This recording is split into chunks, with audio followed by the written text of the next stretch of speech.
doing the stare that he's about to pounce on me. Okay, hi, I'm great. The peak comedy of not being able to see you as that was going on. I could see it. I could see it in my mind's audio eye. performance. Yeah, you painted us a beautiful word There is picture. no color in that cat's eyes. It is all dilated pupil. It's crazy.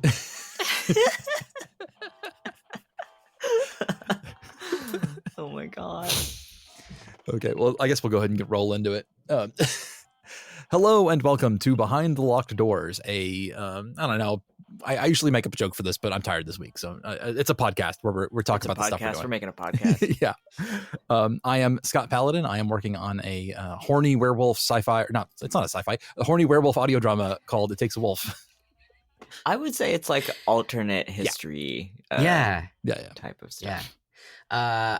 I'm Sam. I'm working on. Well, not currently. I'm supposed to be working on As in West, but I'm doing 10,000 other things. I will eventually get. I will get back to As in West once I'm done working on 10,000 other things. Yeah, you're so valid. I'm Jack. I'm also working on As in West, and I did do the little bit of homework that I assigned to myself last You did. Good. Yeah, we had a little bit of progress. Yeah, because my update is also that I didn't get a lot done. Let me see how many words. It was a very small amount of homework, and I did turn it in at 1 a.m. last night, like as if I'm in college. The little ping. I was watching my Minecraft videos, trying to fall asleep because it was not 1 o'clock where I am, and I was, just laying there relaxing, and then the ping came up, and it was from you, and I was like, "Uh-oh!" And I looked, and I was like, "Oh no, this is good!" And so I actually read it last night.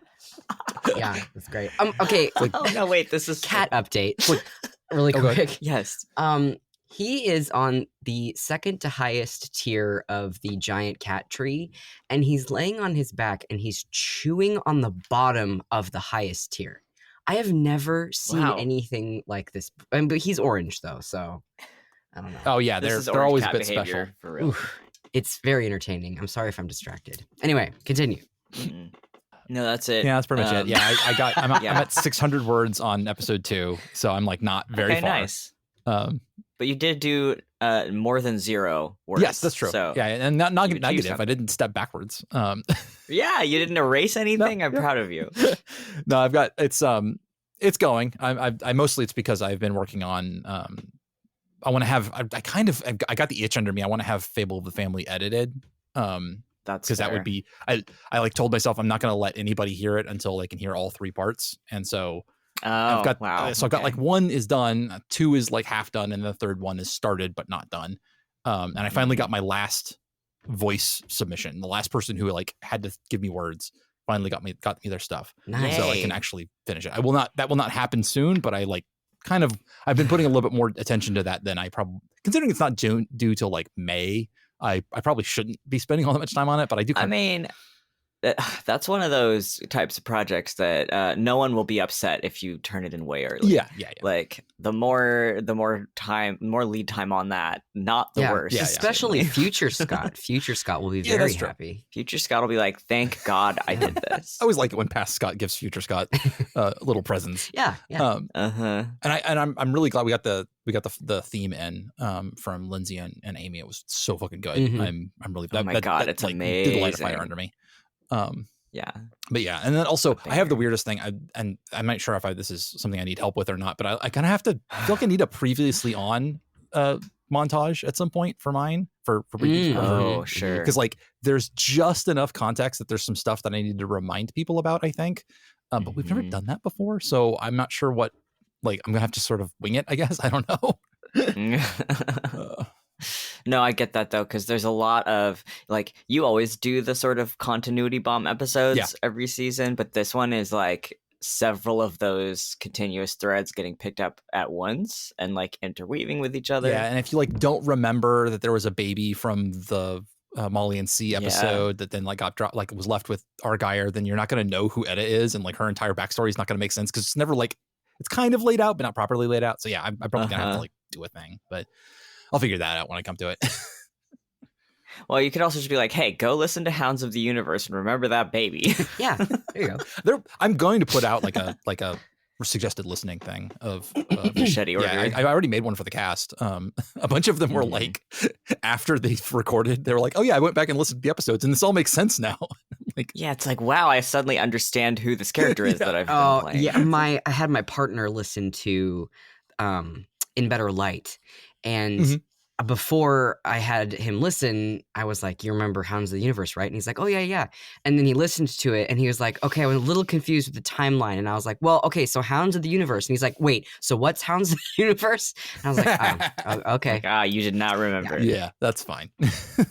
Yeah, we might have to come up with a little bit more, maybe a way to, I don't want to put anything on the feed for that show where it says, like, tell people, like, having Scott's voice come on and be like, hey, you should go listen to these episodes again. But, like, maybe there's a way we can do it, like, through social media and be like, hey, homework time before season 4. I think that's smart. If you just made like a little tweet thread or put a little Tumblr post, we can make some. Something We can definitely make some Spotify playlists. But also, that'd be easy. Can't you put it in the description when like you actually post it? Like, there's always show notes. Like, you could just put them. You could put in the show notes. Yeah, we can. Yeah. But there's also like if you want people to listen day up, like also I'll no, you can totally do that. People don't read descriptions though.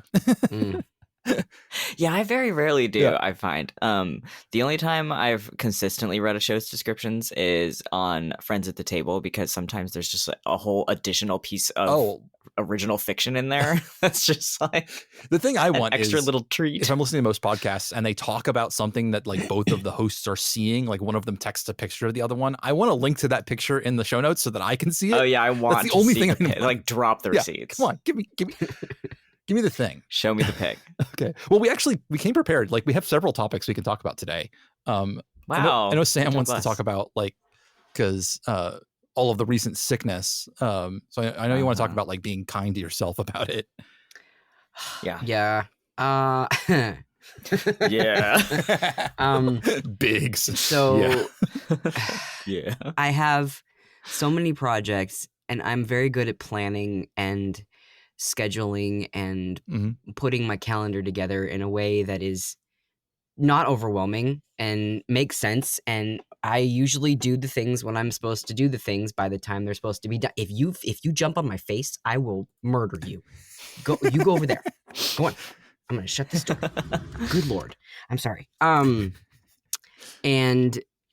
so when something like a 2-week-long sickness that made my voice completely unusable happens, I get really, really behind, and I have to like do things way quick, like squished, and it sucks. And I start to put out things that I'm not entirely happy with because they're rushed. And I was, I was in the Shelterwood. There goes my voice again. I was in the Shelterwood Discord, and like Steven, the creator, it like has several times told me like, hey, you know what? We're ahead of schedule. Don't worry about it. You need to heal, rest, and we had to cancel a recording session because Steven was also sick and he couldn't basically make sounds. And he was like, you know what? It's totally fine. We're ahead of schedule, and health is way more important. And I kept having to be like, yeah, you know what? Health is more important. Like, so true. Calm down. Go. I think the cats have unplugged something, but that was basically. That was basically what I was just wanted to like kind of get out there is like, if you are working on projects and you are like me, where you kind of are hard on yourself, sickness is absolutely out of your hands, and you absolutely need to rest and get better and not push yourself while you're sick, because then you're just going to make it worse. And the longer you try to push through being sick and be like, well, maybe I can just work anyways, you will be sick longer and worse. That's the real lesson. Even if you're not ready to hear that your health is valuable and that you should be taking care of yourself because you're like an important, like you're like you are valuable and you shouldn't be burning yourself out in order to create your stuff. Yeah. Like, even if you're not ready to hear that, you will work better when you're healthy. Yes. And you'll get healthy faster if you stop working.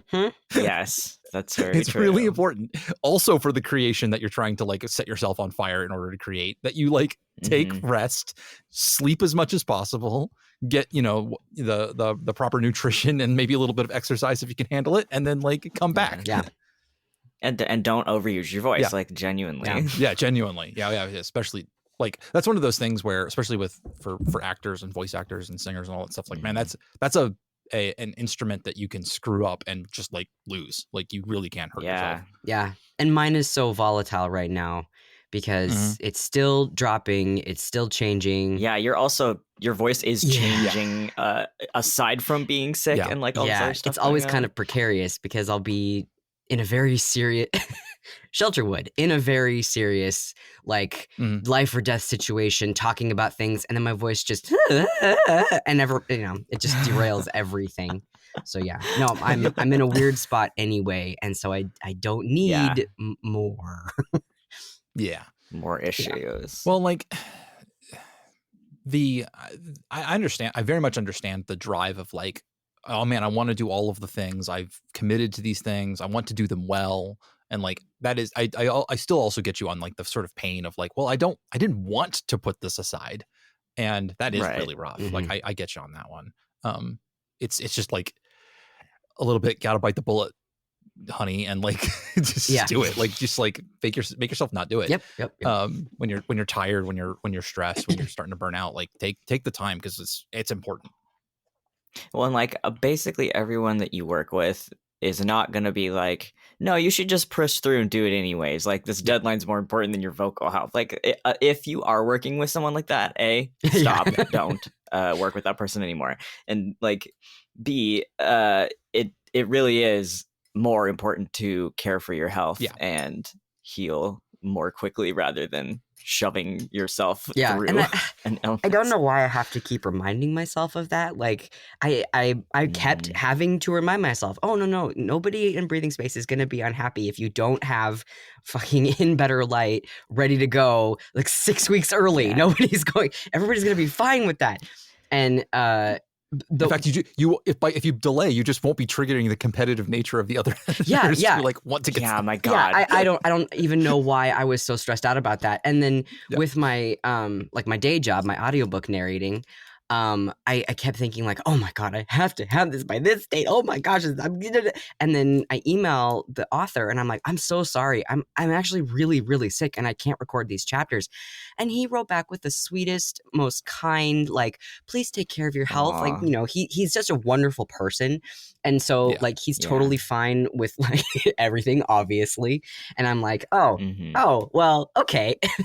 I don't know why. Okay, maybe I will just care for myself in that case. And like, I think to remember, I mean, okay, there's two things. One is why you're having to remind yourself over and over again is that like the patterns that we've built into our brain that cause that kind of thinking are like muscles, like it's muscle reflex. Like it's the same way of like you have to then build up the new version of what you want to do. You know, it doesn't come like, it's not one of those things where you can just like one day decide, oh hey, I'm going to be kinder to myself, and then you will do that forever. No, you have to like work at being kinder to yourself and being, you know, like a more conscious person about those things, because the other patterns that you've developed are ingrained in your brain from childhood. Probably you learned that in elementary school, and like you're like, oh okay, I need to get a good grade so that, and please all of the adults so that I will be loved. And you're like, oh shit, I'm gonna have to like unpack, you know, all that decades worth of bad behavior in order to like be a better person. Okay. And that doesn't happen overnight. And the other thing is that any project that can't survive one person being a bit sick for a little while is like the problem is like way fundamentally, like that's outside of your scope. Like that's something coming out of the showrunner who just like set stuff up wrong. Like you should be building those times in. And the reason we have so much wiggle room in Breathing Space is because Ash sets all those deadlines like way earlier than they would need to be if one weren't thinking about, for example, the health of all of the people involved. And I mean, I will pull back the curtain a little bit on season 1. We had a contributor who wrote, and we had an entire episode that was completed. It was set for middle of the season, and they had already written it, directed it. We had the entire thing recorded, I think, but maybe a little bit left. And then that person who was also going to be editing it ghosted us. They just disappeared. And bummer. Yeah, we've since heard from them, and they were just having a rough time. Sure. But what happened was we now had a hole in our season. And so luckily we had enough lead time that I was able to say, I looked at what I had started up for season 2 and said, I have an idea I can finish, and it's a small number of parts. So we'll run it. I will have something ready for this by the end of the season. But like, I also had to take over the other episode that they were also editing. So like, oh my God. I had to step up, but we had enough lead time that I was able to do that. But that lesson is one of the reasons why we have such large lead times on Breathing Spaces, because we got bit by it early enough that like, no, it's important. We just have to make sure that we have months that these things can happen. Yeah. Jeez.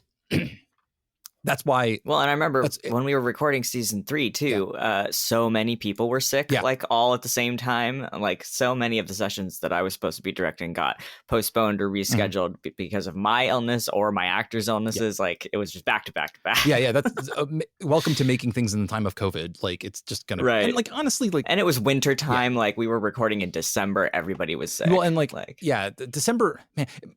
If we're going to take any the simplest lesson away from all of this is that maybe your heavy recording season should be summer, because not December. Yeah, please. I think God. December might be we've done this a couple of times now, and I think it maybe isn't a great idea because people are just so busy. Like everyone's busy, and so like it's just so much harder to get everything done. I'm sure you're busy, and also a lot of times you're sick at the same time, and you're like, well, I can't work all of these long holiday shifts and record this. I'm sure there would be project and there would be sick setbacks in summertime too, but they would be like way different, obviously. But like, I know that recording in winter is really shitty sometimes because you got holidays and sickness. But like in summertime, there's no school. So that would suck for me. Which is good for some people and worse for others and stuff. I think specifically, it's not even winter time versus summer. I think it's specifically don't set November and January. Yeah. Those 2 months are the ones that I would tell you to avoid. I think January and February are not so bad. You're still gonna have sick people and stuff through there, but just everyone's schedules loosen up. Schedules calm down, and so like it's mostly just avoid those 2 months. Yeah. November, December, that's not it. I think that would be if I could only give one sentence of advice, that might be my entire. Don't set your heavy production for November, December. Don't try to launch in January. That'd be bad for you. Oh, geez. Yeah. Okay. I need to send up a signal flare to my friends in the queer community about a thing. And I need your help. Okay, go on. Okay. This is just one of those things. I was watching Batman the Animated Series the other day. All right. Good show. Very good show. Highly recommend. But they had an episode called Wolf of the Moon. Moon of the Wolf. Moon of the Wolf. And I was like, hell yeah, werewolf episode. This is like homework. Okay. That's for me. Yeah, it's for me. And there was a single line in this episode that has caused me to be thinking about it for the last 5 days. So the premise is that there's this dude, and he wants to be the best athlete in the world, and he wants to win all of the gold medals at the off-brand Olympic Games because they can't use the actual Olympic Games because of copyright reasons. So he wants to win all the gold. So he goes to the shady scientist and be like, I need performance-enhancing drugs. And the guy's like, hell yes, I will give you performance-enhancing drugs. Here's a synthetic cocktail. And it gives it to the guy, and a guy wins all the medals, and then he turns into a werewolf, and then that werewolf fights Batman. All right. Except there's one line, which is that when the scientist explaining to the guy, here's what I'm going to give you, he explicitly says this is like a mix of synthetic chemicals, blah, blah, blah, blah, blah, and Timberwolf estrogen. All right. And then and okay, so I know just enough. I just know just enough about looks like. I know just enough biology to be like, okay, estrogen is important for bone density and certain kinds of fast twitch muscle development, but also it's the trans chemical, it's the one that if you give a dude titty Skittles, bro. And so and then the guy he goes and he fights Batman, and there's a whole thing about it, and he. At the end of the episode, the cure for his werewolfism is destroyed, and the scientist put in jail, and this guy just disappears from his life. And they talk about how the original dude is just gone now, and then it ends on a wolf, the werewolf howling in the distance or whatever, right? But here's the thing: it's not clearly a trans narrative, but it's not. Yeah. Okay. Okay. It's not. It's so close. I know that there's somebody out there who could be like, I can make a mountain out of this molehill. I can fix this. Yeah, I can fix this. Okay, so basically what you're pitching is someone please fix this. I don't know what to do with it. I just needed to tell some people. Somebody has to know about this. And make sure that I'm not just like going completely crazy. No, you are seeing something. Your third eye is open and you are looking and you are seeing. I'm sure the actual explanation is that this was written in like 1992 before they had the internet. And when a guy needed to come up with a chemical, like a hormone to include in his cocktail, he just remembered and he just happened to pick estrogen instead of testosterone and got it wrong. It's so funny. Or possibly thought it was funny, but like, because that's the kind of thing I would. Either it was a transphobic joke or I don't know. Just did not know. And here's the thing: it's a whole thing about performance enhancing drugs and like estrogen, like hormones, and so like there's a whole like trans athletes in sports narrative here that wasn't there at the time, but that has since become relevant. I don't know. I don't know what to do with it. I just need other people to talk about it. God, what a wild thing to just encounter in an episode of animated television from the year I was born. Oh, do you guys know about the furry thing with them and gargoyles? The furry thing. God. What's the furry? Scott, what's the furry thing? I haven't seen anybody else talk about this. I'm not gonna say I've discovered it. I definitely found it on my own. I did not hear it from somewhere else. But there's an episode of Batman the Animated Series where Catwoman is kidnapped by an evil scientist who gives her a serum that turns her into an orange furry cat lady, right? And she has a sort of semi-romantic relationship, kind of a caring relationship with a dude who's definitely in love with her, who's a giant black cat man, like a very obvious furry cat man, okay? Good for them. This comes out in like 1993. And then like 2 years later, there's an episode of Gargoyles where a new character who has not previously been introduced is like a woman who is captured by an evil scientist and given a serum and turned into an orange cat lady. And they love it. They love to do it. Right. And except this time she's got wings and she's called like a mutant or something like that. But she's very obviously still like the same basic character design. And she has a sort of romantic relationship with a large black cat man who has also been transformed into this during the same episode. And I'm like, that's weird. Why is this like sort of thing? Like, why does this one episode feel if I had a nickel for every right. And I'm like, did the same guy work on both of these episodes? And no, but the guy who wrote one was married to the story editor for the other one. Oh my God. So my mouth is wide open. That is unbelievable. So like, I now know just a little bit too much about those two people's sex life. Like, do you ever just get on television and show your whole ass? Like both cheeks and whole? Oh my God. So I will tell that story every time I get a chance because I need other people to know that it exists. That's crazy. Incredible. And I watched these shows when they were like on television when they were new, and I remember most of it. Like I've watched the animated Batman series all the way through like probably 3 times, and all of that stuff just went over my head. It's like incredible.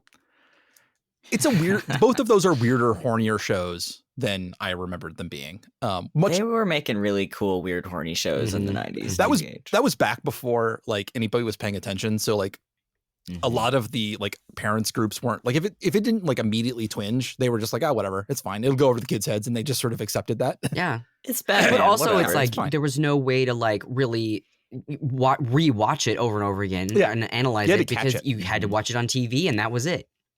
Yeah. Well, unless you were a nerd like me and you sometimes recorded episodes on your VCR. And your VCR. It's a good show. I would recommend it. It's just it's hornier than I remember, and I need other people to acknowledge that fact.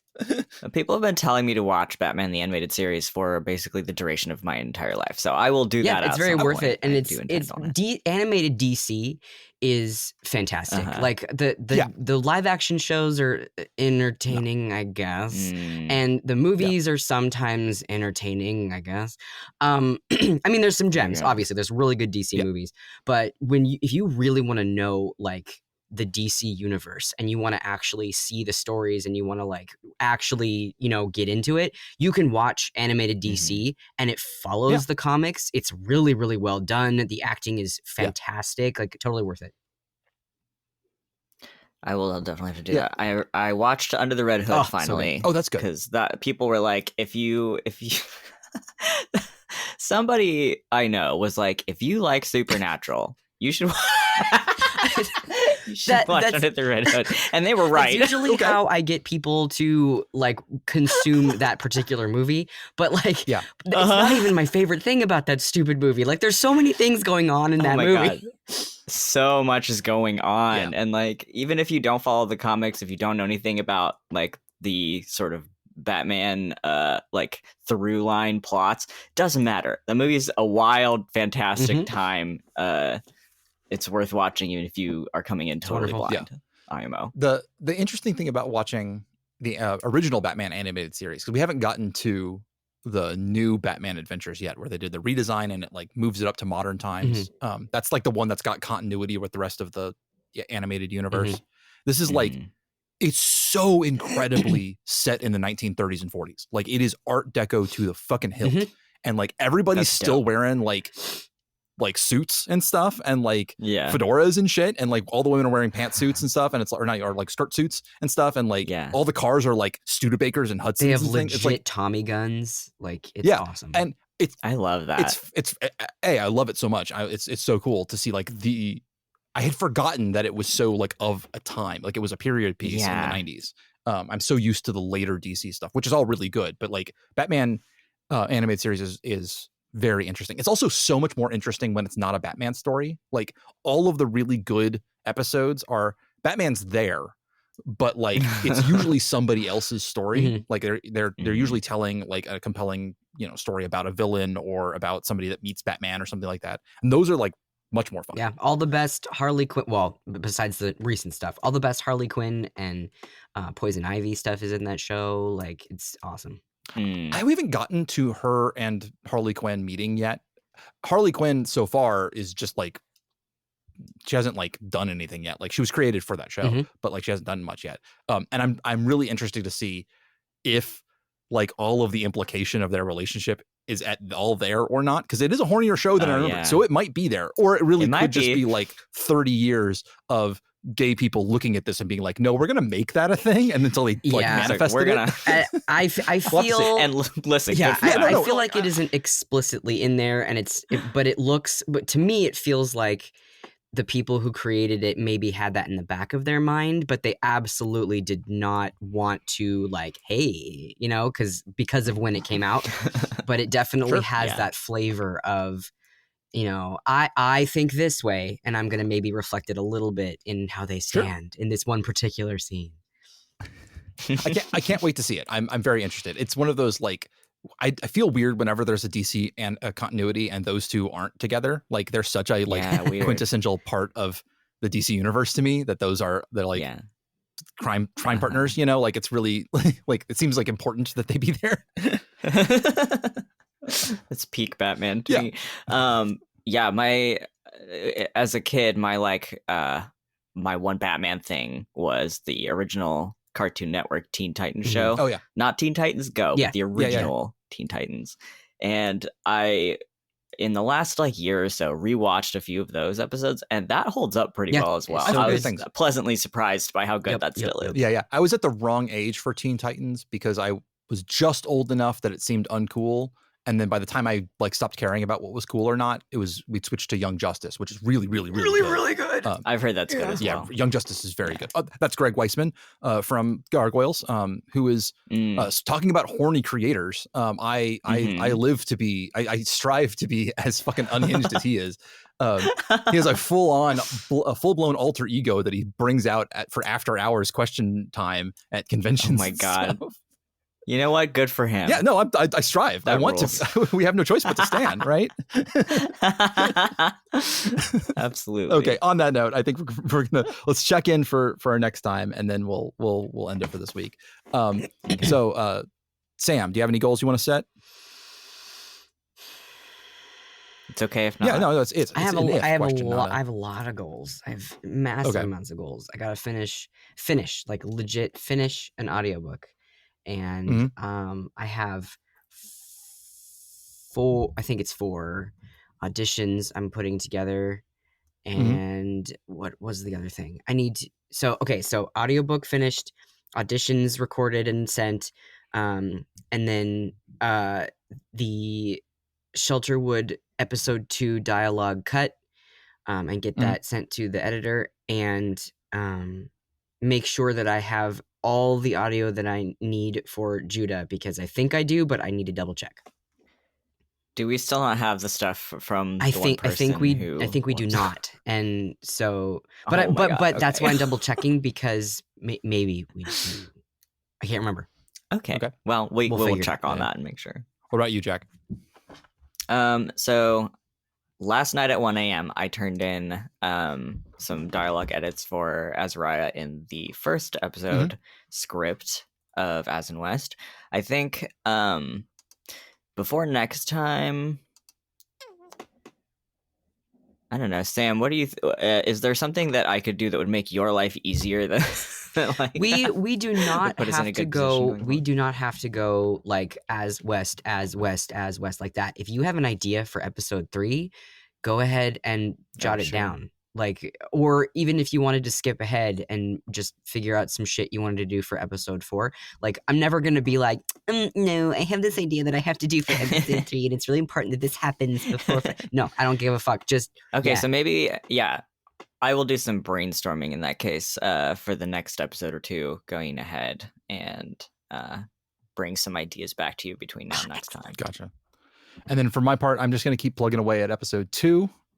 See how much I can get done. I haven't outlined what the episode looks like. I just got to actually freaking write it now. Still trying to figure out these characters and what their dynamic is. It seems like it's a little bit like Mean Girl dominatrix vibes, and then also like just golden retriever energy, but we'll see how it works out. I mean, we're gonna be delighted, basically, no matter what dynamic you bring. I just gotta figure it out. So. It'll be there. I gotta write stuff. Yeah, and sometimes rewrite it and then rewrite it. We'll see.